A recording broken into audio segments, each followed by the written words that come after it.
बिस्मिल्लाहिर्रहमानिर्रहीम बिस्मिल्लाहिर्रहमानिर्रहीम। अस्सलाम वालेकुम।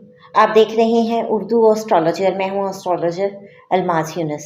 आज की वीडियो में हम लोग बात करने वाले हैं चांद ग्रहण के बारे में।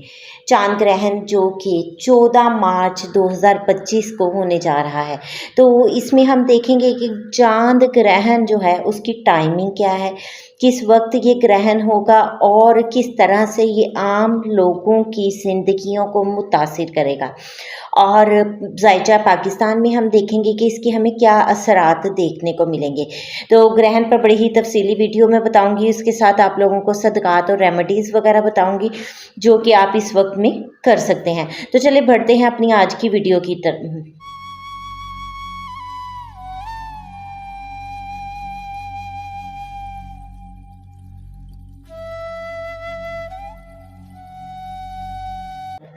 तो सबसे पहले हम लोग बात करेंगे चांद ग्रहण की। चांद ग्रहण जो 14 मार्च 2025 को होने वाला है और ये ग्रहण मुकम्मल ग्रहण होगा, यानी कि ब्लड मून होगा, लेकिन पाकिस्तान में ये ग्रहण नज़र नहीं आएगा और इसी तरह एशिया के मुख्तलिफ ममालिक में ये नज़र नहीं आएगा, लेकिन इसके कुछ असरात जो हैं वो हमें देखने को मिलेंगे।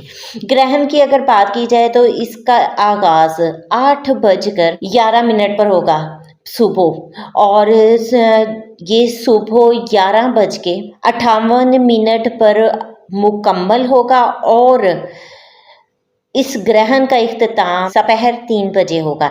यानी कि टोटल ये 6 घंटे का ग्रहण होगा और एक बड़ा ग्रहण आप देखने को मिलेगा।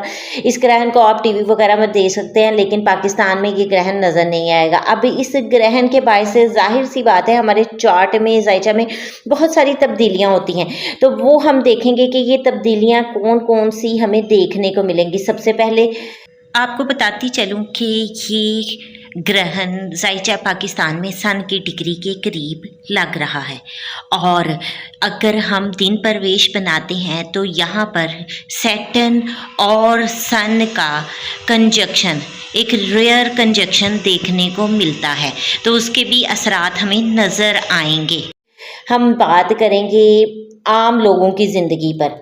मून हमारा माइंड होता है, मून जब उसको ग्रहण लगता है तो हमारे जहनों पर एक पर्दा सा छा जाता है। आपको डिप्रेशन, टेंशन, इन तमाम चीज़ों का सामना करना पड़ेगा।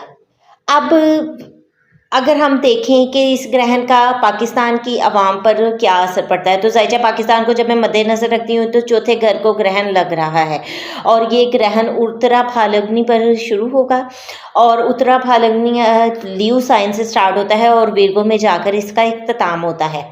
ज़ायचा पाकिस्तान का अगर उस दिन का अगर दिन प्रवेश बनाया जाता है तो इस वक्त लीओ असेंडेंट राइज होता है और ज़ायचा पाकिस्तान के सेकंड हाउस में ये ग्रहण बहुत बड़े असरात छोड़ने वाला है, क्योंकि उत्तरा फाल्गुनी इस वक्त उनके असेंडेंट और सेकंड हाउस में आते हैं। अब इसको मैं बड़ी डिटेल में आप लोगों के साथ शेयर करती चलूँ। उस दिन की अगर हम बात करते हैं ना, तो सैटर्न और सन की डिग्री कंजक्शन पाकिस्तान के दिन प्रवेश में देखने को मिलेगी, और ये कंजक्शन एक बहुत बड़ी कंजक्शन है जिसके हमें काफ़ी बड़े असरात भी देखने को मिलेंगे। सबसे पहले तो मैं आपको बताती हूँ कि आम लोगों का चौथा घर अवाम का घर है, पाकिस्तान की सरजमीन का घर है, तो आम अवाम में अगर हम देखें तो उनमें बोन के प्रॉब्लम बढ़ सकते हैं। इसके अलावा हार्ट पेशेंट्स को इस टाइम पे बहुत ज़्यादा एहतियात करनी है। आप लोगों को बहुत ज़्यादा बेचैनी वगैरह महसूस हो सकती है। नीज़ और फीट के इश्यूज़ हो सकते हैं, उनमें आपको पेन वगैरह महसूस हो सकती है, तो आप लोगों को थोड़ा सा इन चीज़ों के बारे में मोहतात रहना है। अपने स्टमक का बहुत ज़्यादा ख्याल रखें। येलोइश आइज़, इस तरह के इश्यूज़ जो हैं वो अराइज़ हो सकते हैं। अब हम बात करते हैं हुकूमत की।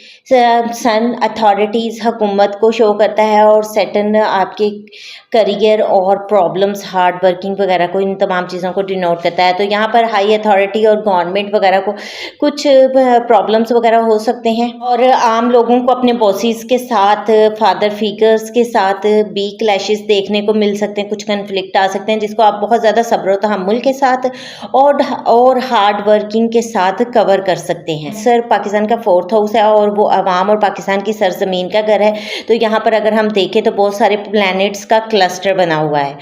तो इस वक्त में हमें आम आवाम में बहुत ज़्यादा बेचैनी की कैफियत नज़र आएगी, उनमें इंटेंसिटी बढ़ेगी, इनसिक्योरिटी बढ़ेगी, लोगों में फियर होगा और अनएम्प्लॉयमेंट अराइज हो सकती है।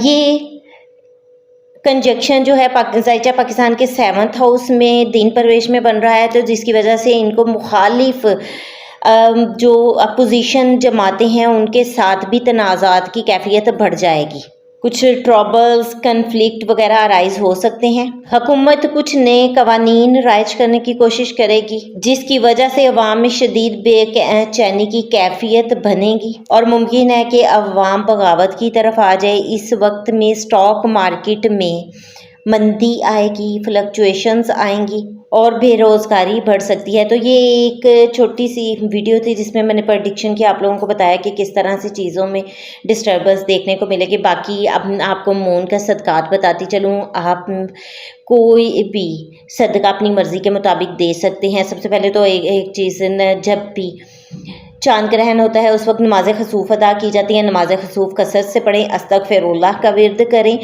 और जब भी कोई नागहानी आफत आती है उस वक्त नमाज आयात वाजिब हो जाती है, तो आप लोग नमाज आयात की अदायगी भी कर सकते हैं।